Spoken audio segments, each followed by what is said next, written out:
उत्तराखंड के टनल में 2 हफ्तों से 41 वर्कर्स अटके पड़े हुए थे, जिन्हें 17 दिनों बाद रेस्क्यू किया गया। This is one of the largest rescue operation of India. पर ये वर्कर्स आखिरी में ये टनल में फंसे कैसे और इन्हें रेस्क्यू कैसे किया गया, आइए जानते इस वीडियो में। 12 नवंबर की बात है जब पूरा देश दिवाली बना रहा था और घर में दिया जला के घर को उजाला किया जा रहा था। वही दिन उत्तरकाशी के वर्कर्स के लिए ये बहुत ही डार्क दिन साबित हुआ। सुबह के 5:30 बजे टनल में लैंडस्लाइड हो गई। ये जो लैंडस्लाइड हुआ था वो टनल के एंड पे हुआ था, इसलिए वर्कर्स बीच में सेफ थे, या मुझे कहना चाहिए कि सेफ नहीं थे, क्योंकि वो वहाँ टनल के बीचों बीच फंस गए थे। 13 नवंबर को सीएम पुष्कर सिंह धामी वहाँ आ पहुँचते हैं और सबसे पहले रेस्क्यूअर्स ने 12 सेंटीमीटर पाइप वर्कर्स तक पहुँचाया, ताकि ये पाइप से वर्कर्स से कम्युनिकेशन हो सके और साथ ही साथ उनको सर्वाइव करने के लिए खाना प्रोवाइड कर सके। उनके सांस लेने के लिए भी अलग से पाइप पहुँचाया गया था। कुछ वर्कर्स को लूज मोशन भी हो गए थे, तो उनको मेडिसिन यही पाइप के थ्रू पहुँचाई गई। फिर 14 नवंबर को 800 से 900 मिलीमीटर के पाइप यहाँ पहुँचाए गए। एंट्रेंस से लेके एंड तक जहाँ वर्कर्स फंसे हुए थे उनके बीच 57 मीटर का अंतर था। यहाँ पे ऑगर मशीन को लाया गया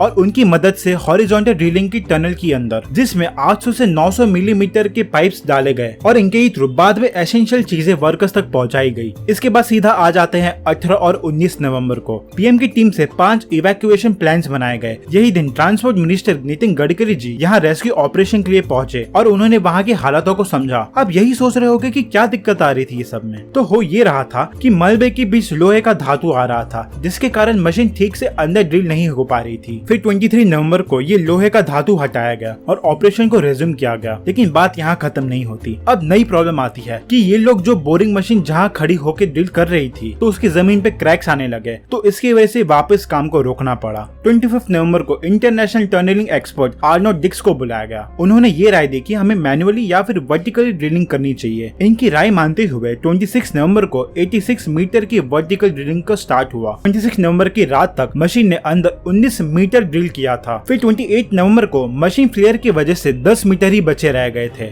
फिर उसके बाद एक्सपर्ट्स और रेट माइनर्स को बुलाया गया। अब ये रेट माइनर्स क्या है? रेट माइनिंग वो चीज है जहाँ 5 स्क्वायर फुट मीटर जितना छोटे पिट्स बनाए जाते हैं, जहाँ यही रेट माइनर्स को नैरो स्पेसेस में बैंड होकर क्रॉल करते करते अंदर जाते हैं। और फिर फाइनली रेट माइनर्स की वजह से इन 41 वर्कर्स को बचाया गया। इस ऑपरेशन की ये खास बात थी कि इतने दिनों से ये सारे वर्कर्स जिंदा थे और इंजर्ड भी नहीं हुए थे। अब आइए जानते हैं कि ये प्रोजेक्ट की जड़ों के बारे में, मतलब ये प्रोजेक्ट शुरू क्यों हुआ था। हिंदू पिलग्रिमेज साइट्स बद्रीनाथ, केदारनाथ, गंगोत्री और यमुनोत्री, ये धर्म स्थलों के बीच में कनेक्टिविटी बढ़ाने के लिए 4 धाम ऑल वेदर प्रोजेक्ट स्टार्ट किया है। इस प्रोजेक्ट के अंदर 825 किलोमीटर का इंफ्रास्ट्रक्चर बनाने वाले हैं, जिसमें 601 किलोमीटर बन चुका है। ये प्रोजेक्ट का बजट 12,000 करोड़ रुपीस है। लेकिन क्या इतना पैसा खर्चा करना वर्थ है? वेल, उत्तराखंड को देवभूमि भी कहते हैं। 4 धाम और हेमकुंड यात्रा उत्तराखंड की इकोनॉमिकल बैकबोन भी जाना जाता है। हर साल लाखों लोग यहाँ रिलीजियस टूरिज्म के लिए आते हैं। ये प्रोजेक्ट के फायदे क्या हैं? इससे ट्रैवल एंड टूरिज्म इंडस्ट्रीज को बहुत ही फायदा मिलेगा। टाइम एंड ट्रैवलिंग कम होगा। जैसे हम आए दिन उत्तराखंड के एक्सीडेंट्स की न्यूज सुनते हैं, तो ट्रैवल सेफ और एफिशिएंटली होगा। लेकिन हम लोग क्या चैलेंजेस फेस कर रहे हैं ये बनाते हुए? हिमालय रीजन में कंस्ट्रक्शन करना बहुत ही ज्यादा डेंजर होता है। इस टनल को बनाने के लिए बर्नर ग्रुप नाम की एक जर्मन ऑस्ट्रियन इंजीनियरिंग कंसल्टेंसी को हायर किया था। उन्होंने अगस्त में ये कह दिया था कि टेंडर में जितना भी चैलेंज कहा गया है, उससे भी कई ज्यादा चैलेंजिंग कंडीशंस यहाँ पे मौजूद है और ये टनल बनाना चाहिए या नहीं, इसे डिसाइड करने के लिए सुप्रीम कोर्ट ने एक कमेटी भी फॉर्म की थी इस जगह को स्टडी करने के लिए। इस जगह को स्टडी करने के बाद ही सुप्रीम कोर्ट और अपॉइंटेड कमेटी की हाँ करने के बाद ही यहाँ काम शुरू हुआ था। ये जो उत्तराखंड के उत्तरकाशी का टनल था, जिसका नाम था सिलक्यारा बारकोट टनल, इसके रिगार्डिंग एक geological report ministry of road and transport को सबमिट भी किया था। इस रिपोर्ट में ये लिखा गया था कि इसमें 4 तरीके के रॉक्स थे,